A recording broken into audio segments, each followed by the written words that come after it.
Assalamu alaikum. Today we will study about significance of meiosis and mitosis. ये दोनों cell type of cell division आप study कर चुके हैं। ये चैप्टर का लास्ट पॉइंट है सिग्निफिकेंस। अभी जस्ट आपने मियोसिस स्टडी किया है। सिग्निफिकेंस यानी क्या, उसके फ़ायदे, मियोसिस होने से क्या फ़ायदा है। सबसे पहला फ़ायदा, प्रोड्यूस गैमेट। मियोसिस होगा तो गैमेट से बनेंगे मेल और female gamete. Male female gamete बनेंगे तो उनके दरमियान फ्यूज़न होगा, फर्टिलाइजेशन होगा और उसके बाद स्टेप आगे बढ़ेगी तो ऑफ स्प्रिंग डेवलप होगा। इसलिए ये सबसे बड़ा फ़ायदा है प्रोड्यूस गैमेट। दूसरा, it is absent then chromosome number double and डुप्लर रिजल्टिंग एबनॉर्मल फॉर्म। यहाँ पर इसकी मीनिंग क्या होगा कि अगर मियोसिस नहीं हुआ, मियोसिस यानी क्या, chromosome number becomes half. Chromosome number जैसे ह्यूमन का 46 है तो वो 32 हो जाता है।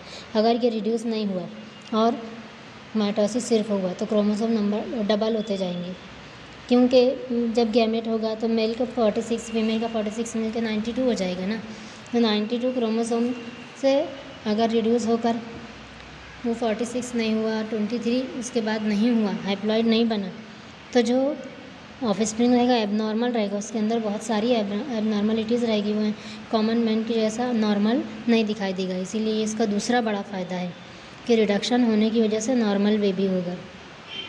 इसके बाद कांस्टेंट नंबर जो रहेगा, इसकी वजह से जनरेशन मेंटेन रहेगी। क्रोमोसोम नंबर जब कांस्टेंट रहेगा तो वो जनरेशन, वो नस्ल बरकरार रहेगी। क्रोमोसोम नंबर चेंज होता जाएगा तो वो नस्ल बरकरार नहीं रहेगी, उसके जो स्ट्रक्चर्स हैं, जो कैरेक्टर हैं, वो चेंज होते चले जाएंगे।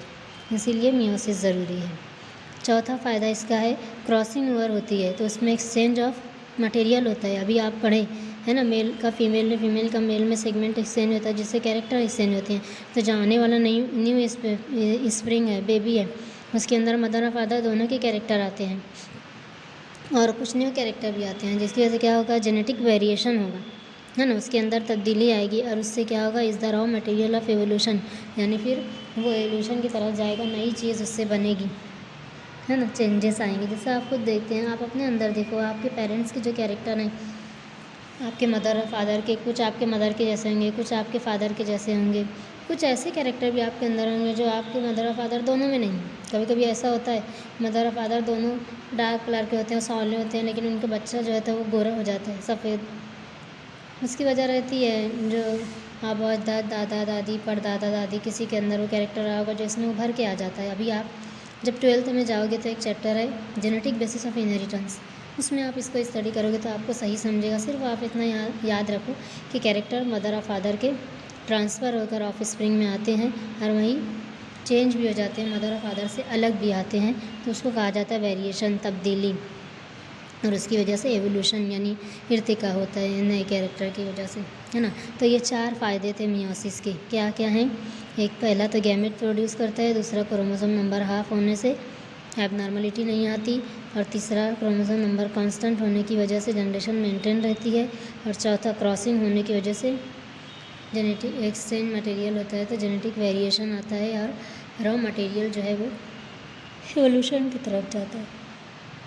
इसके बाद जो इससे पहले आप स्टडी किए थे माइटोसिस, माइटोसिस का भी फ़ायदा है, सिग्निफिकेंस से, क्यों माइटोसिस होता है ना, उसका क्या फ़ायदा है। सबसे पहला, क्रोमोसोम नंबर मेंटेन कांस्टेंट, ये क्रोमोसोम नंबर को मेंटेन करते हैं, कांस्टेंट रखते हैं, जिसकी वजह से क्रोमोसोम नंबर जो है तो वो चेंज नहीं होने पाता। दूसरा फ़ायदा, it ensure the equal distribution of nuclear and cytoplasmic content in daughter cell, है ना, जो दोनों डॉटर सेल बनते हैं, बिटवीन द डॉटर सेल जो क्रोमोसोम नंबर, जो न्यूक्लियर और साइटोप्लाज्मिक जो मटेरियल है वो इक्वली डिस्ट्रीब्यूट होता है, क्वांटिटेटिवली भी और क्वालिटेटिवली भी, है ना, क्वालिटी के लिहाज से भी और क्वांटिटी के लिहाज से, मेयार भी और मकदार भी दोनों बराबर होती है। ये इसका फ़ायदा है।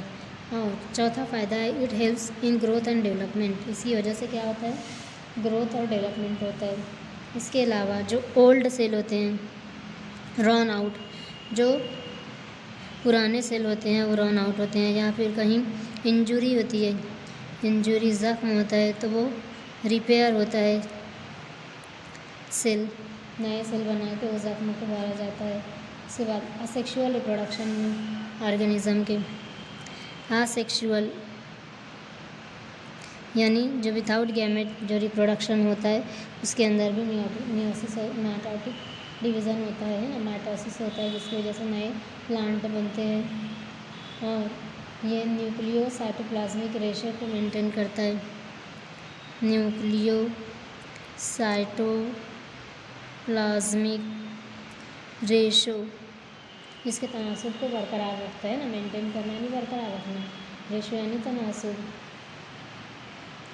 ये रिलायबल प्रोसेस है, रिलायबल यानी कि इसकी वजह से क्या होता है, preserve the genetic makeup of the cell, जिसकी वजह से जेनेटिक मेकअप यानी जो जीनियाती बनावट होती है खलियात की वो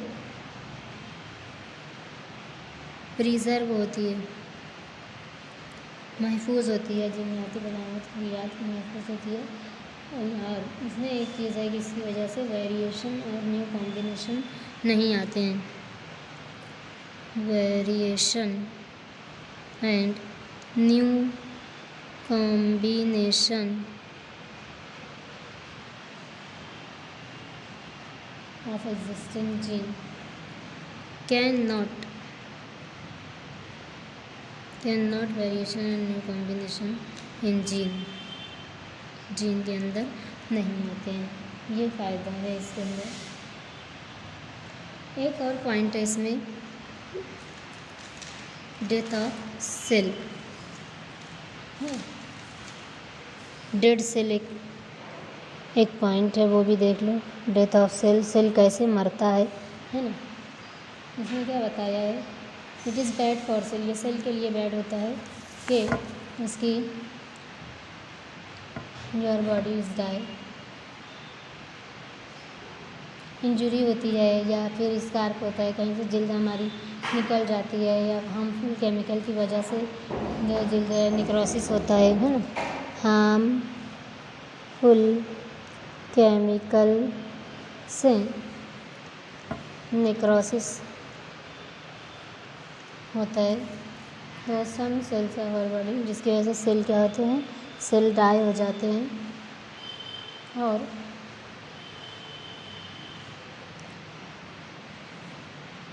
केयरफुल कंट्रोल नहीं होने पाता है।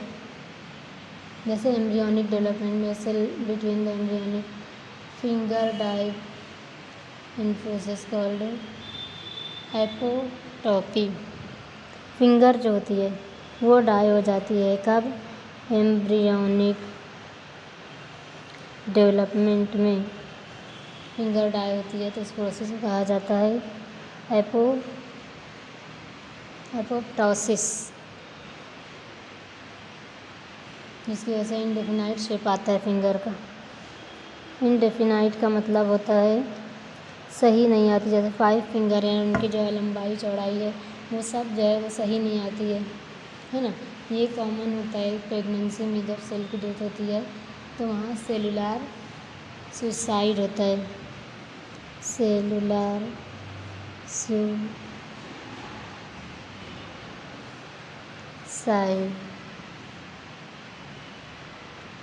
जिससे बहुत सारे सिग्नल्स मिलते हैं। राइपोस्टैसिस involve cell death but benefit the organism as a whole.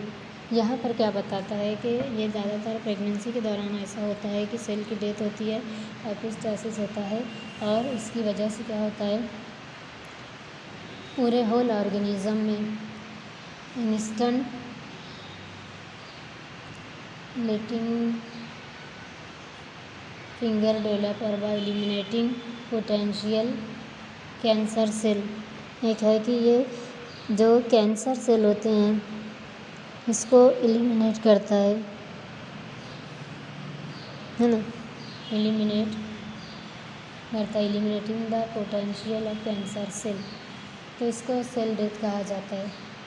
ये सेल के लिए बैड होता है इन योर बॉडी, लेकिन मैनी केसेस में it is good for sale, है ना, कि अगर डेथ हो जाती है तो इंजरी वगैरह की वजह से या केमिकल के रिलीज़ होने की वजह से जैसे नेक्रोसिस एक डिसीज़ है तो वहाँ पर नया सेल बनेगा तो वो फ़ायदा है, तो ये डेथ ऑफ सेल कहलाता है। मेन चीज़ इसमें क्या बताई हुई है कि जब प्रेगनेंसी होती है उसमें एम्ब्रियोनल कंडीशन में अगर फिंगर डैमेज होता है, डाई हो जाती है, तो फिर वो फिंगर की एबनॉर्मल जो है तो ग्रोथ होती है और वो एबनॉर्मल शेप साइज़ रहता है, जिसको क्या कहते हैं यहाँ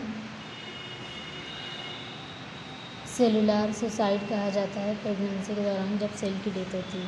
बस इतना ही इसके अंदर बताया हुआ है। और एक सबसे बड़ा फ़ायदा है कि सेलुलर सुसाइड के बाद ये कैंसर सेल को जो है एलिमिनेट कर देते हैं। यहाँ पर ये चैप्टर माइटोसिस सेल डिवीज़न जो है वो ख़त्म होता है।